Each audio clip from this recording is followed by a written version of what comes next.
Om Namo Bhagavate Vasudevaya. Om Namo Bhagavate Vasudevaya. Narayanam Namaskritya Naram Chaiva Narottamam Devim Saraswatim Vyasam Tato Jayam Udirayet Nashtaprayesha Bhadreshu Nityam Bhagavata Sevaya Bhagavati Uttama Shloke Bhaktir Bhavati Neshtiki. Mukam Karoti Vachanam Pangam Namaskar Krishna Krishna Bhutashi Namaskar.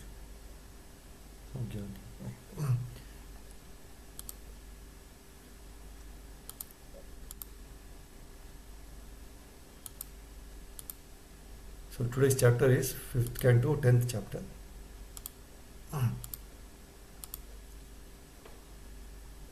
And this chapter is entitled The Discussion Between Jadabharata and Maharaj Raghuguna. So just read out the summary. Okay. In this chapter, Bharata Maharaja, now Jadabharata, was successfully accepted by King Raghuguna, ruler of the states known as Sindhu and Sauvira. The king forced Jadabharata to carry his palanquin and chastised him because he did not carry it properly. A carrier of King Raghuguna's palanquin was needed, and to fulfill this need, the chief carriers found Jadabharata as the most likely person to do the work.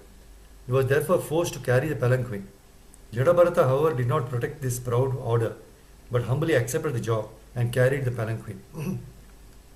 While carrying it, however, he was very careful to see that he did not step on an ant, and whenever he saw one, he would stop until the ant had passed. Because of this, he could not keep pace with the other carriers. The king within the palanquin became very disturbed and chastised Jadabharata with filthy language. But Jadabharata, being completely freed from the bodily conception, did not protest. He proceeded carrying the palanquin. When he continued as before, the king threatened him with punishment, and being threatened by the king, Jadabharata began to talk. He protested against the filthy language used by the king when the king chastised him. And the king, hearing the instructions of Jadabharata, was awakened to his real knowledge. When he came to his consciousness, he understood that he had offended a great, learned and saintly person. At that time, he very humbly and respectfully prayed to Jadabharata. He now wanted to understand the deep meaning of the philosophical words used by Jadabharata, and with great sincerity, he begged his pardon. He admitted that if one offends the lotus feet of a pure devotee, he is certainly punished with the trident of Lord Shiva. Jai Shri Prabhupada ki jai. Read the and actually most of the verses are in the prose form, but there is one verse from where the Jadabharata starts speaking, from verse number 9. Okay, we'll just recite this verse. Brahmano vacha Toyoditam yaktam avipralabdham bhartus same syad yadi veera bharah gantur yadi syad adigamya madiva adhva piveti rashau navidham pravadah. Translation by Shri Prabhupada. The great Brahmana Jadabharata said, "My dear king and hero, whatever you have spoken sarcastically is certainly true. Actually, these are not simply words of chastisement, for the body is a carrier. The load carried by the body does not belong to me, for I am the spirit soul. There is no contradiction in your statements, because I am different from the body.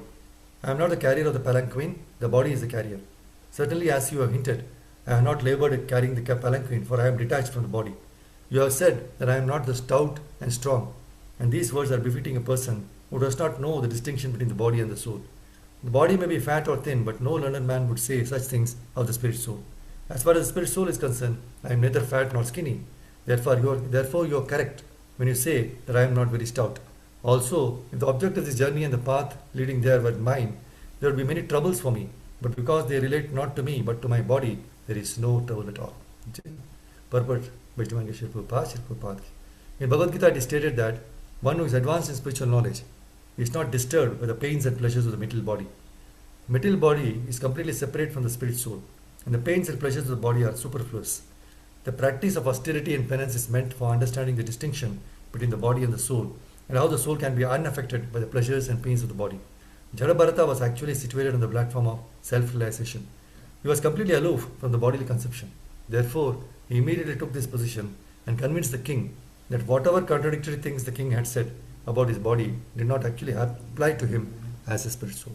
Jai Shri Prabhupada ki jai.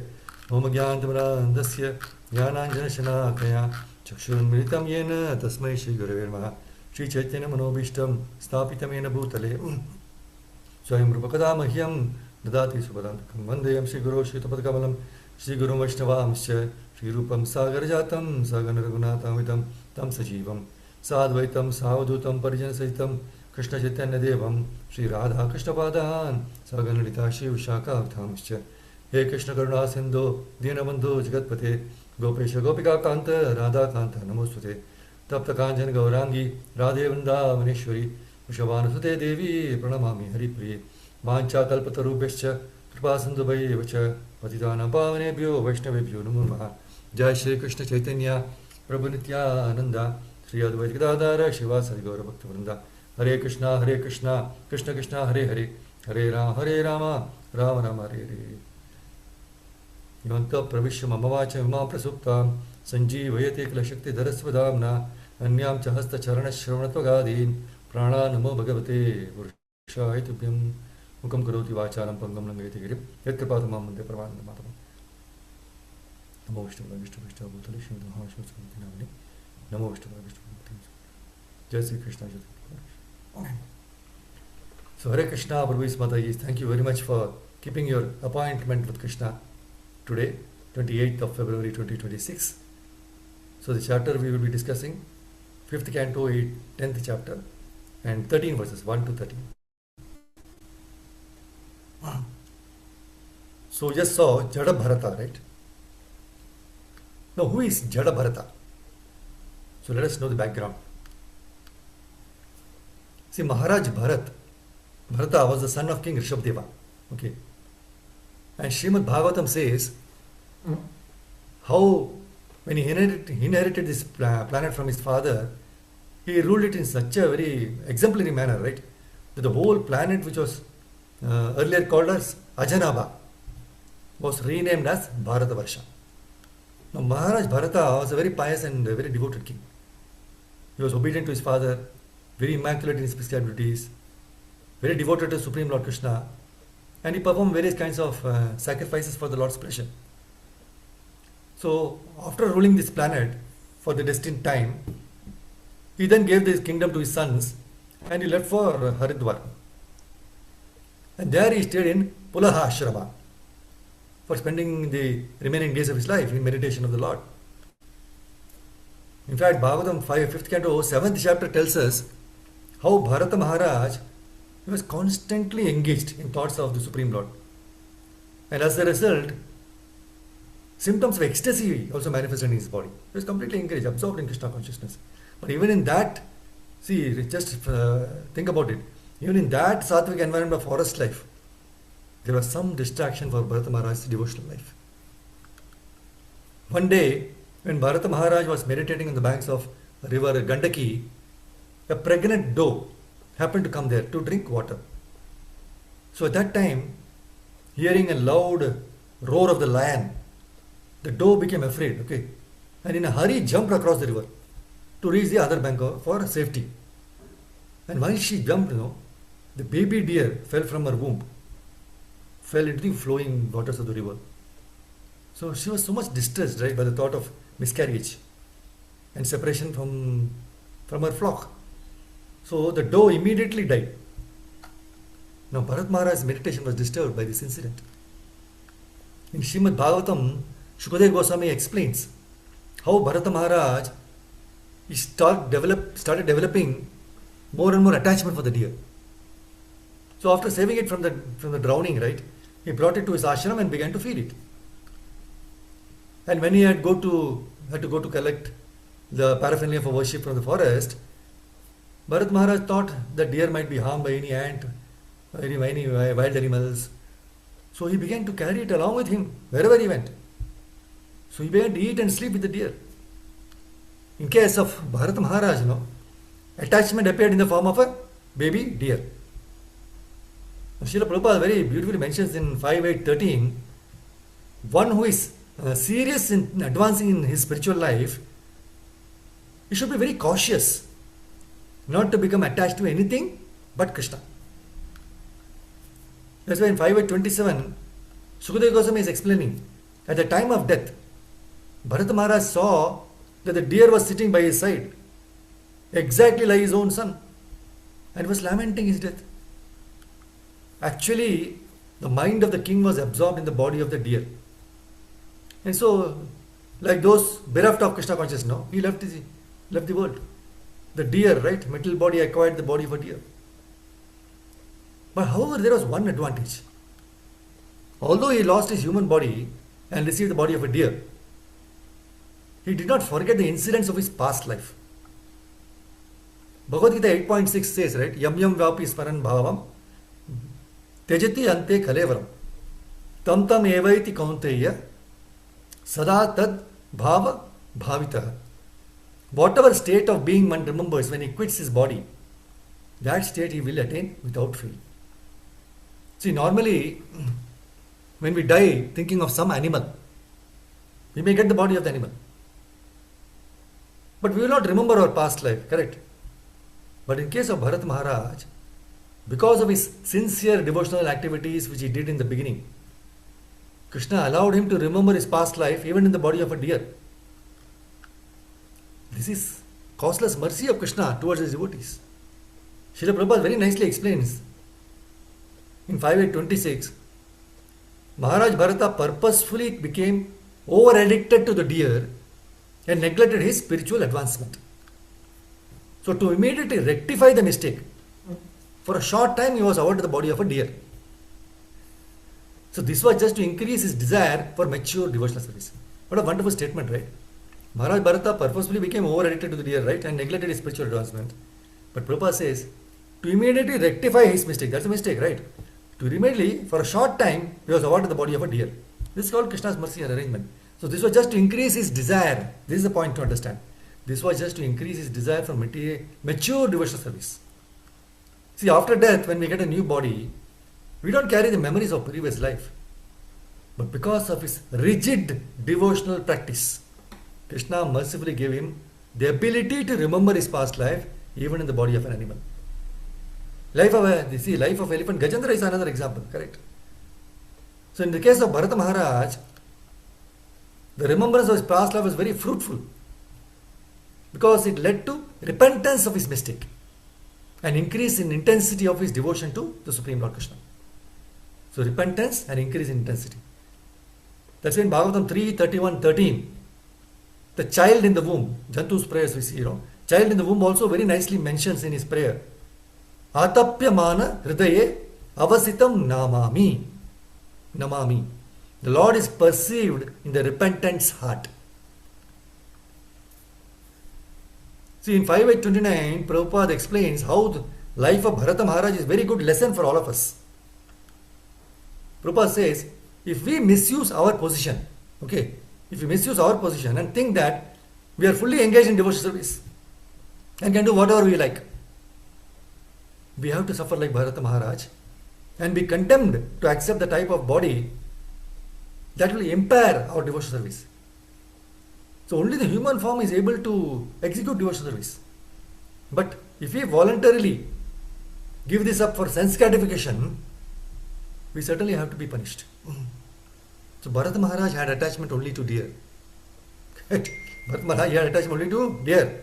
But for us, the desires are unlimited. And so for each and every such desire, we would have to take that many number of births. We have to understand this point. One desire, one body. Another desire, two desires. We have unlimited desires. For each and every desire, we would have to take that many number of births. We must take a lesson from the life of Bharata Maharaj to be very cautious and to see that not a single moment is wasted in frivolous talk, sleep or voracious eating. My Guru Maharaj always insists, Kalakshepo na kartavyah kshinam ayukshane kshane yamasya karuna nasti kartavyam harikirtanam. Do not waste time. Our lifespan is decreasing every moment. Yamaraj is not merciful. So our time now should be properly utilized in devotional service. See, although Bharat Maharaj he received the body of a deer, but constant repentance, he became completely detached from all material things. See, we might have done a mistake, right? But we repent and seek forgiveness and all. That means then slowly we'll be getting detached from material things. But we don't. We try to do the mistakes and cover it up. So Bharat Maharaj did not disclose these things to anyone. But he left his mother deer in a place known as Kalanjara mountain, where he was born. He again went to the forest of Shalagrama and to the ashram of Pulastya and Pulaha. See, he remembered the deer. As a deer also, he is remembering where he was there before. So remaining in that ashrama, the great king Bharata Maharaj was now very careful not to fall victim to bad association. So without disclosing his past to anyone, he remained in that ashrama and ate dry leaves only. He was not exactly alone, for he had the association of the super soul. So in this way, he waited for death in the body of a deer. Bathing in that holy place, he finally gave up that body. So remembrance of our past is a blessing of the Lord. If it gives us the impetus to increase our loving devotional service to the Lord. Very nice point Prabhupada says. The remembrance of our past is a blessing of the Lord if it gives us the impetus to increase our loving devotional service to the Lord. So Maharaj Bharata had done severe austerities in his previous lives as a pious king and in the subsequent birth as a deer also. So by Lord's mercy in the next birth, he was born in the dynasty of Angira Muni as Jada Bharata. So Jada Bharata's father, he tried his level best to educate his son on cleanliness, Vedic scriptures, about performing sacrifices. But Jada Bharata posed as if he was a dull and dumb person. Jada, right? Dunce. He doesn't know anything. Since he was remembering his past births, he knew that all these sacrifices based on karma kanda will only cause more and more bondage. So he was fully convinced that devotional service unto the Supreme Lord Krishna, that alone can free him from the cycle of birth and death. So he was always internally absorbed in the thoughts of the Supreme Lord. See, normal human tendency is that we are worried about what others will think of us, right? And we'll always be cautious to pose as if we are good, we are smart, we are great personalities, only posing. But internally our minds may be polluted with all kinds of trash. So in the attempt of posing ourselves as nice devotees, many a times we lose out on the subtle and finer qualities of devotional service, like humility, pridelessness, constant remembrance of Krishna, because of the posing, showy attitude, showy devotional service. That's why in the previous chapter, 5th canto, 9th chapter titled Supreme Character of Jada Bharata, Sukadeva Goswami very nicely explains the glorious character of Jada Bharata. But Jada Bharata was not worried about what others will think of him. In fact, by posing himself as a deaf, dumb and dull person, it helped him to avoid the association of bad people. Nobody will come to him. So seeing his condition, in fact his parents also thought that he was not fit for Grihastha ashram also. So Jada Bharata led his life like a covered diamond. Jada Bharata led his life like a covered diamond, not revealing his spiritual effulgence to others. So failing in his attempts to educate Jada Bharata, the Brahmana father, he died one day. And Jada Bharata's mother, leaving him under the care of his stepmother and 9 stepbrothers, voluntarily died by entering the funeral pyre of her husband. Now the stepbrothers, they started ill-treating Jada Bharata. But without any protest, Jada Bharata tolerated all their austerities. Not atrocities. So when animalistic men tried to criticize and defame Jada Bharata, he did not protest or even try to convince them that he was not so. See, our nature is that when we receive any criticism, irrespective of whether we are right or wrong, what we do? We fight tooth and nail to prove our point. But by doing so, we get stuck in the middle modes. My Guru Maharaj gives a very nice example. He says, when we are driving on the road, 2 things are important. First thing is, we should be very alert. And secondly, we should know what our destination is. So when we are clear on these two things, then even if there is traffic jam, we try to steer clear and just keep moving towards the destination without getting stuck. Bangalore, you can see, right? Full of traffic jam. You stay shouting and thinking so many anxiety, worry, anger, shouting. But you just sit there and start chanting Hare Krishna, Krishna Krishna, Hare Hare, Ram Ram, Hare Hare. In fact, in traffic, we can chant 16 rounds. Maybe even you will do even 64 rounds if that much the traffic is there. So we should be very clear, right? We should be alert and know what is the destination. See, the same holds good for us in the journey of our human life also. So we see here that Jadabharata was very alert. He was conscious of his final destination. Now Jadabharata, he was determined not to finish his business in this middle world. He did not at all care for the world of this duality. He was complete in Krishna consciousness, completely absorbed. And he was oblivious of any good or evil, even happiness or distress, completely, fully absorbed in Krishna consciousness. That's why in this chapter which we are discussing, 5th canto, 10th chapter, Shukadeva Goswami narrates the meeting of Jadabharata with King Rahuguna. And Rahuguna was the ruler of states of Sindhu and Sauvira. So once what happened, King Rahuguna, he was traveling to Kapila Ashrama in a palanquin. So when the palanquin carriers, when they reached the banks of river Ikshumati, they needed one more carrier. So when they saw Jadabharata, they considered him to be the right person because he appeared very young and strong. So they forced him to carry the palanquin. Now, being an exalted soul, Jadabharata did not want to explain or argue with the carriers that he is not fit for that work. So he began to assist them in carrying the king's palanquin. That's why the second verse of this chapter, 5:10-2, Sukadeva Goswami says, the palanquin, however, was very erratically carried by Jadabharata due to his sense of non-violence. As he stepped forward, he checked before him every 3 feet to see whether he was about to step on ants. He was carrying the palanquin, and 3 feet before, he was seeing if any ants over the shoulder, he doesn't step. So he used to stop. So what happens? He could not keep pace with the other carriers. No, so due to this, palanquin was shaking. Others were going, he was not going. So King Rahuguna immediately asked the carriers, why are you carrying this palanquin unevenly? Better carry it properly.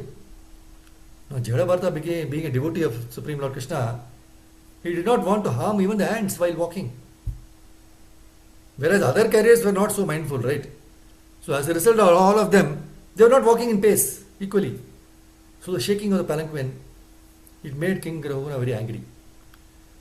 So Prabhupada very nicely explains the mood of Vaishnava in the purport of this verse, 5:10-2. A devotee of the Lord does not forget his devotional service and other favorable activities even when he is in a most distressful condition. So when we are forced to carry very heavy load, all we want is to somehow or the other just rush towards the destination, place the load down. Correct? And in that speedy, hasteful mood, we don't care what is on our path. But here we find how the great soul Jadabharata was. Without minding his personal inconveniences, he was cautious not to step over even the small ants that were on the path. As a Vaishnava, Jadabharata could see the ants also as a part and parcel of Krishna. We find many people who are so particular about taking care of dogs and cats, but don't find any harm in eating non-vegetarian food. See, when they are kind to their pet animals like dog and cat, they should not mercilessly kill other animals just to satisfy their senses. So Prabhupada explains, those who are not Vaishnava consider only human society worthy of their sympathy, but Krishna claims to be the supreme father of all life forms. So Vaishnava takes care not to annihilate untimely or unnecessarily any life form. All living entities have to fulfill a certain duration for being engaged in a particular type of material body. See, Prabhupada says they have to finish the duration allotted to a particular body before being promoted or evolved to another body. So each individual this thing form has a duration. So killing an animal or any other living being simply places an impediment in the way of his completing his term of imprisonment in a certain body. So one should therefore not kill bodies for one's sense gratification, for this will implicate one in sinful activity. Now since Jadabharata was careful not to step over the ants, he was not in pace with others. So the king chastised the carriers. So fearing the punishment of the king, other carriers informed the king that they were doing their duty with properly, and the disturbance was due to the new person who they had engaged now in carrying the palanquin. So understanding the fear of the carriers, King Raghuguna became angry with Jadabharata. See, power and passion blinded the king's eyes. He could not see the exalted position of Jadabharata. And due to his Kshatriya spirit, pride of being king, he began to speak sarcastically to Jadabharata. So we see in 5.10.6 Bhagavatam, King Raghuguna told Jadabharata very sarcastically. He is telling, how troublesome is this, my dear brother? You suddenly appear very fatigued because you have carried this palanquin alone without assistance for a long time, for a long distance. Although everybody is carrying 4 of them, he is just sarcastically saying, alone you are very fatigued. Besides that, due to your old age, you may have become greatly troubled. My dear friend, I see that you are not very firm, not very strong and stout. Aren't your fellow carriers cooperating with you? He is telling very sarcastically to Jadabharata. See, even such piercing words of sarcasm, it did not affect Jadabharata, because he knew that he was not the body. So he did not care for the praise or criticism that was attributed to his body, but he simply continued the task of carrying the palanquin, his thoughts fully absorbed in Krishna. See, in our day-to-day life, it is common experience that we keep getting so many comments about being fat, thin, tall, short, beautiful, ugly. No matter how one's body is, it is all temporary. And the eternal soul within all the bodies are of the same size. 1 by 10,000, right? 10,000 tip of the hair. Srila Prabhupada in his wonderful purport, he says, the body is created according to one's karma. And material nature supplies the ingredients for the development of a certain type of body. The soul, the body covers is different from the bodily construction. Therefore, anything favorable or mischievous done to the body does not affect the spirit soul. Those who are spiritually advanced, and have transcended the bodily concept of life, they do not waste their time and energy on such petty sarcasms, but they continue the devotional service without deviation. That's why in Bhagavatam 11.7.37, the Avadhuta Brahmana says, Bhuter akramayan manopi dhiro daiva vashanugaihi tadvidya na chalen margad anmashiksham kshitervatam. A sober person, even when harassed by other living beings, should understand that his aggressors are acting helplessly under the control of God, and thus he should never be distracted from the progress on his own path. This rule I have learned from the earth. So the phrase, Nachalen Margat, is very important. See, without being distracted or deviated by others' comments, we should continue to do devotional service uninterrupted, unmotivated. So when Jadabharata did not change the way he was carrying the palanquin, King Raghuguna became very angry. He said that as he had disobeyed the orders of his master, Jadabharata would be punished by him. That's why in the 5.10.8 in the verse, Shukadeva Goswami says to Parikshit Maharaj, thinking himself a king, King Raghuguna was in the bodily conception and was influenced by material nature's modes of passion and ignorance. So due to madness, he chastised Jadabharata with uncalled for and contradictory words. Jadabharata was the topmost devotee and the dear abode of Supreme Personality of Godhead. Although considering himself very learned, the king did not know about the position of an advanced devotee situated in devotional service, nor did he know his characteristics. Jada Bharata was the residence of the Supreme Personality of Godhead. He always carried the form of the Lord within his heart. He was the dear friend of all living beings, and he did not entertain any bodily conception. He therefore smiled and spoke. Jada Bharata, he smiled in King Raghunath's words, and he spoke. He spoke from the 9th verse, just the verse which I recited, right? See, through the character of King Rahuguna,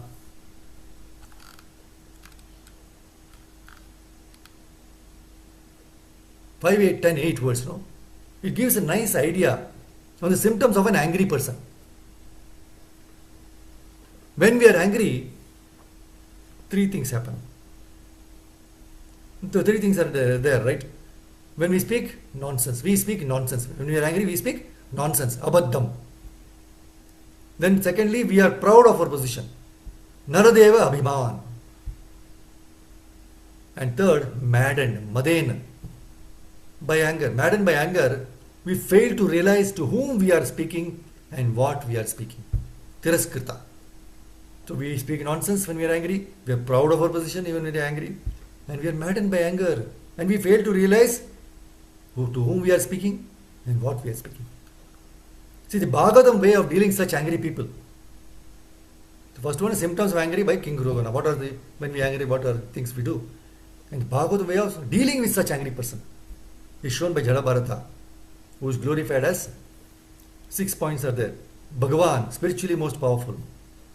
Brahmana, fully qualified Brahmana. Brahma Bhuta, self-realized. Sarva Bhuta, Suhrit Atma, friend of all living beings.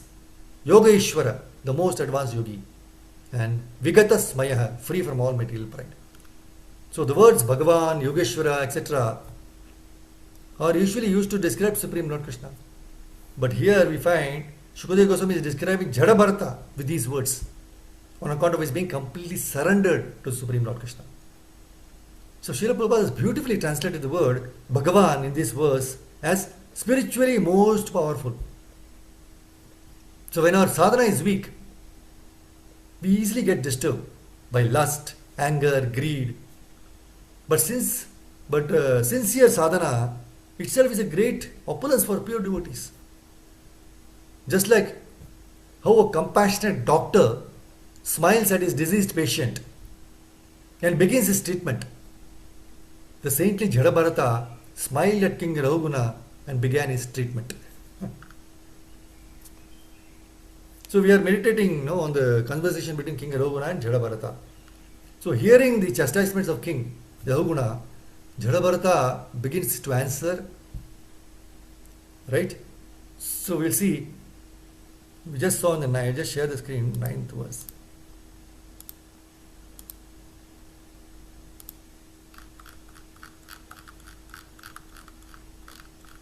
So this is the verse I decided, no? So from here, Jada Bharata is answering.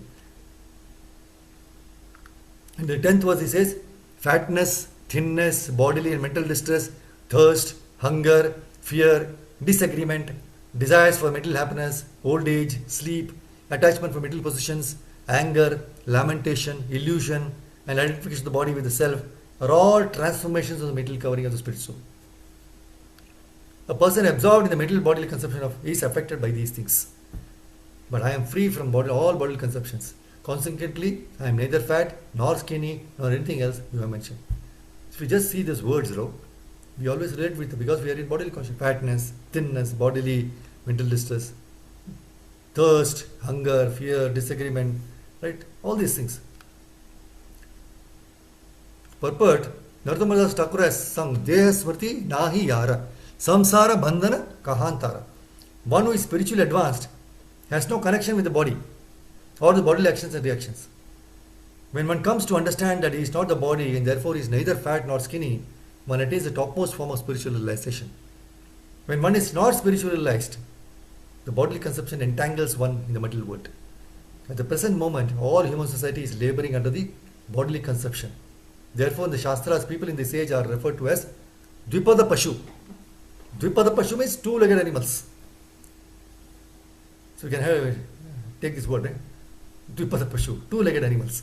No one can be happy in a civilization conducted by such animals. Our Krishna conscious movement is trying to raise the fallen human society to the status of spiritual understanding. It is not possible for everyone to become immediately self-realized, like Jada Bharata.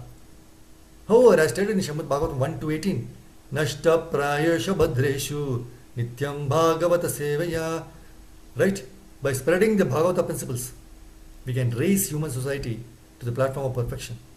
When one is not affected by the bodily conceptions, one can advance to the Lord's devotional service. Nashta Prayesha Bhadreshu Nityam Bhagavata Sevaya. Bhagavati Uttama Shloke Bhaktir Bhavati Naishtiki. The more we advance our freedom from the bodily conception, the more we are fixed in devotional service. So the test is, if you are getting more and fixed in, that means we are less and less in bodily concept. And the more we are happy and peaceful. So these are the tests we are feeling happy, peaceful, we are more fixed now. We always feel we have the eagerness to get up for Mangalarti, right? The eagerness and bliss is there for chanting. The taste for chanting comes. That means we are not in bodily concept. We are not getting fixed in devotional service. In this regard, here Madhavacharya says that those who are too materially affected continue the bodily conception. Such persons are concerned with different bodily symptoms. Whereas, when freed from bodily conception, lives without the body even in the material condition.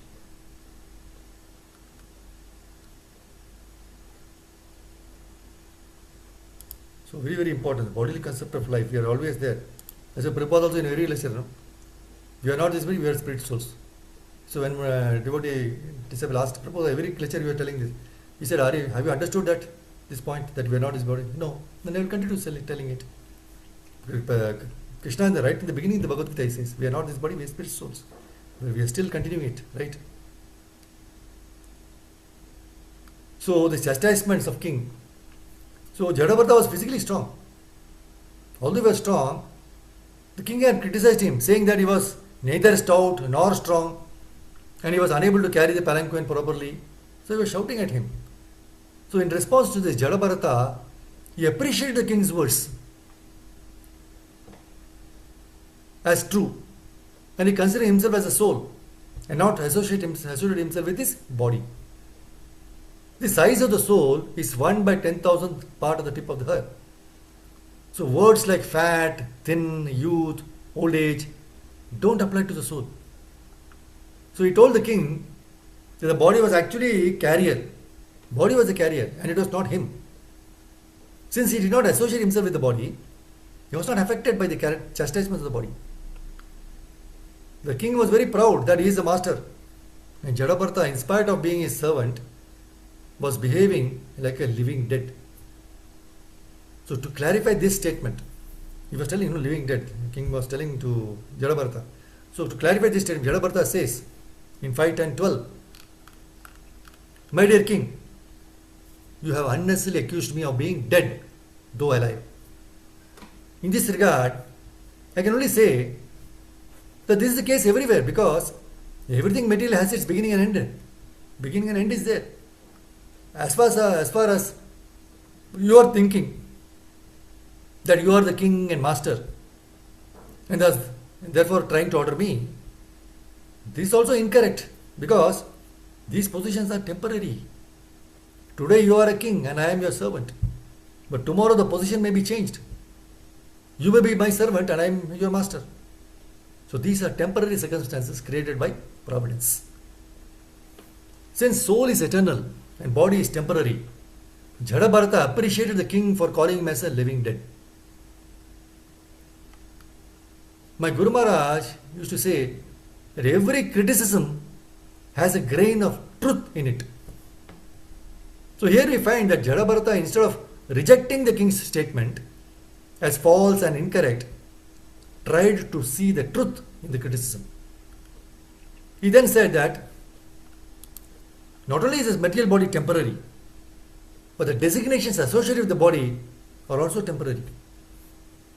By arrangement of providence, one may become a pauper or a king within no time.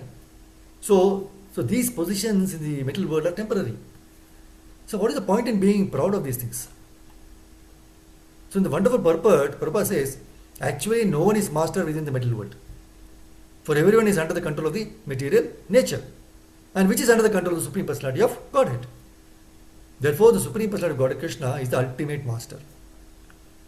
See, there is a saying that every sinner has a future.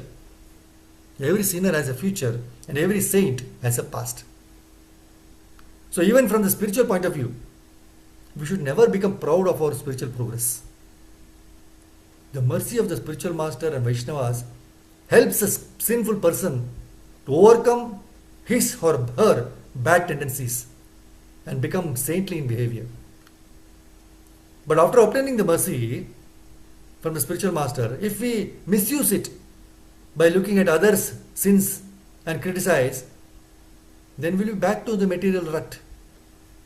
Power, position, prestige, they're all temporary and keep changing.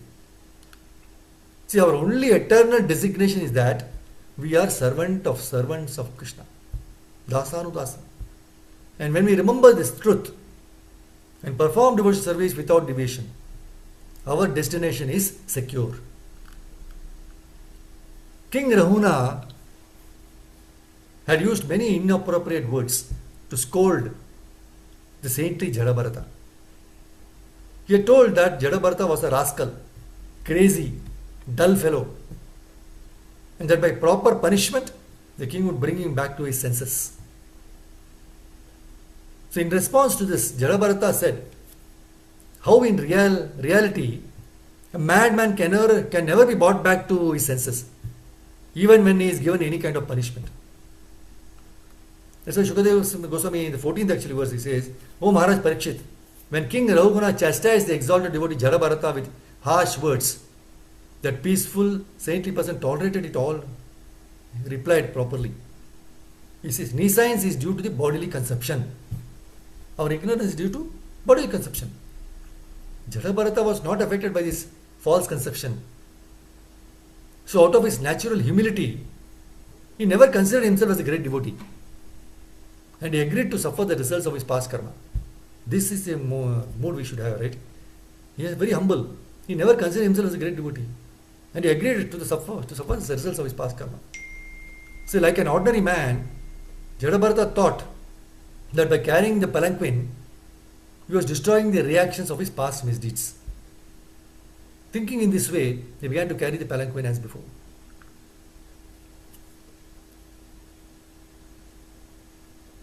So the point to understand, Jadabharata did not consider the king to be at fault. He saw the king as an agent of his own past karma. Jadabharata, he thought King Raghugana as an agent of his own past karma. That is coming in front of him, so giving him criticism. So it's beautiful. So Prabhupada, while explaining about humility of Jadabharata, mentions that he never considered himself as a great devotee. Many times we have high opinion of our own selves, right? And expect everything to be in the way we desire. To everyone to honor us. Now, just because we are attempting to engage in devotional service, we think that we are very pure and Krishna has to arrange everything best in the way we want it to be. That's not the way. We have no idea about the baggage of karma which is on our account. Baggage of karma. Excess baggage. And falsely we become proud.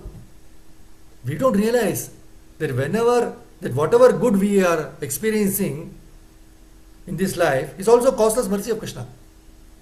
And we don't deserve it also. As a result, we are unable to tolerate even a single act or any word of chastisement or criticism from others. Also, our nature is that we immediately stop the service when we are blasphemed. Somebody criticizes or does something, we stop the service. But here we find great sage Jadabharata silently continuing with this service of carrying the palanquin without any grudge against the king. This is what? In his matchless purport to this verse, Prabhupada says, this 5 and 14, when suffering reversed conditions, the devotee always considers that the reversed conditions are the Lord's concessions. He is never angry with his master. He is always satisfied with the position his master offers. In any case, he continues performing his duty in devotional service. Such a person is guaranteed promotion back home, back to Godhead. What a beautiful purport, right? 5, 10, 14, you can just see. When suffering reverse conditions, the devotee always considers the reverse condition are the Lord's mercy, concessions. He is never angry with his master. Such a devotee is never angry with his master, always satisfied with the position his master offers. In any case, this statement is, we should return as an encouragement and inspiration for us to continue in the devotional service. In any case, Jadabharata, he continues performing his duty in devotional service, right? So such a person is guaranteed promotion back home, back to Godhead. Guaranteed. That's why in Bhagavatam 10, 14, 8, another beautiful verse. Tatte anukampam susammikshamano bunjana evatmakritam vipakam hridvagvapurbhir vidadan namaste jivete yo mukti pade sadhaya bhak. My dear Lord, one who constantly waits for your costless mercy to be bestowed upon him and who goes on suffering the reactions of his past misdeeds, offering you respectful obeisances from the core of the heart, he is surely eligible for liberation, for it has become his rightful claim.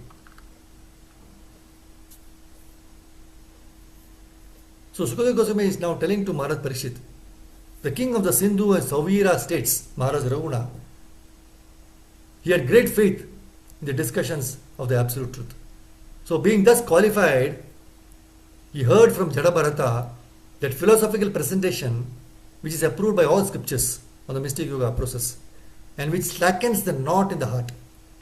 So his material conception of himself as a king was thus destroyed. So he immediately descended from his palanquin, fell flat on the ground with his head at the lotus feet of Jadabharata in such a way that he might be excused for his insulting words against the great Brahmana. He then prayed from verse 16 onwards. Now Raghuna also prays. See, the main point here is that we should be merciful to all others, but we should never be merciful to ourselves. Never even to our mind, because then it will force us to sleep. We should order the mind to get up at Mangalarati. But because we are in the bodily concept of life, we pamper the body, and we pamper the body, right? And because we pamper the body, we completely lose the spiritual concept of life. Aham means false identification with the body.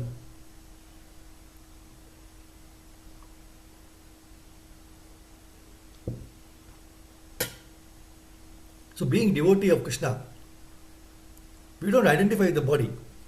For example, we want to wear clean clothes, but we don't care what kind of clothes. We just wear Vaishnava dress, dhoti and kurta plus chadar if it is cold, right? Finished. If you don't care for the body, then it will be alright. But we want so much for the body. And Maharaj gave an example for one. He said one devotee is always saying that I am not this body. But still he says, I need carrot juice for improving my eyesight. So much endeavor is there.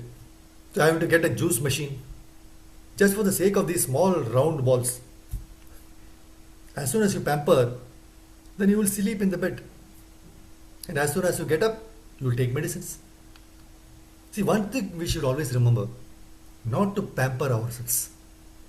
There is one thing only to remember, early to bed and early to rise. By this we will be healthy. So meager eating is also his best. We are eating too much. Too much of everything should be avoided in life. Not normal days also okay. Even Ekadashi also we have a variety of, we start eating. Ekadashi basically to forget about our eating and all this. We should think of the Lord more and more. Get into the chanting, get into reading Bhagavad Gita and Bhagavatam, meditate on those verses. More and more time for that, right? Otherwise in the normal days, there's so much duties to perform and so many anxieties are there. So we're not able to focus so much. That's why Ekadashi should be more focused. So if we pamper the body, we completely lose the spiritual concept, right? So we must be alert to avoid the bodily concept in all spheres of life. If the body is not us, okay, if the body is not us, then how can we claim it? It is us. It is like a building, We change house all the time. This material world is like a Prabhupada in one of the purpose he says, this world is like a toilet. An intelligent man makes a short stay there and no need of going back if finished. Not only do we pamper our body, we pamper our family also. Nobody is considering that one day we have to go alone. So this loneliness has to be experienced before that time. Otherwise the bodily demands will increase. Anything we do apart from Krishna is taking us to the bodily activities. Please understand. See, anything we do apart from Krishna is taking us to bodily activities. Only Krishna conscious activities can save us from this bodily consumption of life. See the 5-10-10 verse, again helps us to avoid pampering the body. However we pamper the body, it will have to fall down anyway. This material desire must be checked. Vishya veni vartante. You see, if we stop to eat, the tasting mellow will still be there. We are not eating, but the tasting is still there. So that mellow can only go away by continuous reciting scriptures. That is non-different from Krishna. Nityam Bhagavata Sevya. Then you will not lack anything else. Self-sufficiency and independence is needed even in old age. Our bodily consciousness never leaves us. Unless we try very hard, it is very difficult to get out of this consciousness. Constant cleaning of the heart is required. In one of the lectures, Prabhupada, May 17, 1977, he says, a temporary disappearance of this body doesn't matter. A temporary disappearance of this body doesn't matter. Body is meant for disappearance. A temporary disappearance of the body doesn't matter. Body is meant for disappearance. So, live forever by serving Krishna. So, live forever by serving Krishna. Very nice, beautiful statement. Temporary disappearance of the body doesn't matter. Body is meant for disappearance. So, live forever by serving Krishna. So, Jada Bharata very calmly responded to chastisement given by King Raghuguna. Right? And he continues with his service.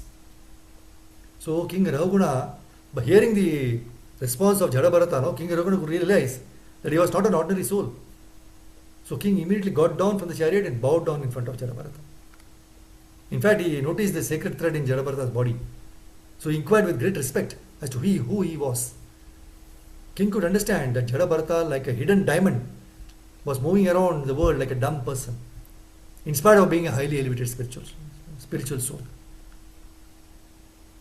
So, nice lesson for us to learn from King Raghugana. It is best that we don't offend others. But even if we unfortunately offend, we should never hesitate to seek forgiveness. The moment we offend Vaishnavas, we start losing whatever little taste we have for devotional service. In the pages of Srimad Bhagavatam also we find that the Lord tolerates even the offense done against him. Right? But he never tolerates or forgives those who offend his dear devotees. Right? In the case of Ambarish Maharaj, when Durvasa Muni came running to Lord to protect him from the fiery weapon of Sudarshan Chakra, Lord said that the only resolve for Durvasa Muni is to go back to the shelter of the lotus feet of Ambarish Maharaj. See, although Sudarshan Chakra is Lord's personal weapon, still the Lord wanted Durvasa Muni to understand that since he has offended the Lord's dear devotee, Ambarish Maharaj, the Lord had no control to stop the Sudarshan Chakra. So understanding the gravity of his mistake, Raghugana asked for forgiveness. He requested Jada Bharata to kindly accept him as his disciple, and he placed his doubts in a very humble manner. See, although King Raghugana was intoxicated by pride in the beginning, the few moments of association with Jada Bharata purified him. Right? So, just like the king, we are also conditioned by modes and have so many imperfections in us. But when we honestly accept our mistakes and surrender to spiritual master and seek his advice, then there is a chance for purification. Many times we surrender superficially and are not ready to accept our inabilities to the spiritual master. Neither we do attempt to reveal our doubts or problems to spiritual master with an open mind. See, my Guru Maharaj said, if you reveal only 50% of the problem to me, then the solution I provide will also be only 50%. If you reveal 100%, it will work 100%. So we should be simple and straightforward in expressing our position to the spiritual master. The spiritual master, being pure devotee of the Lord, definitely knows the position of the disciple, even without the disciple expressing it.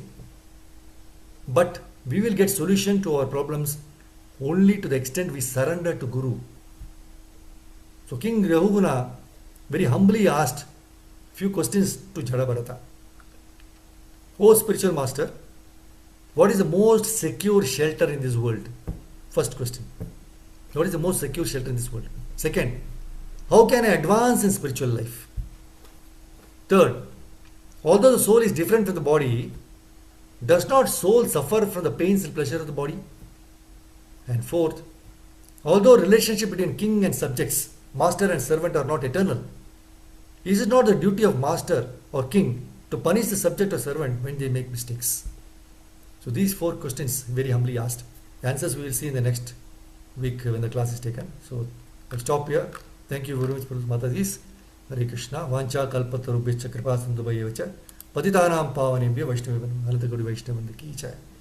So Hare Krishna. So very nice lessons, especially the bodily concept of how we can get out of it. Very nice lesson from King Rahuguna and Jadabharata. More and more lessons we can learn in the future chapters also.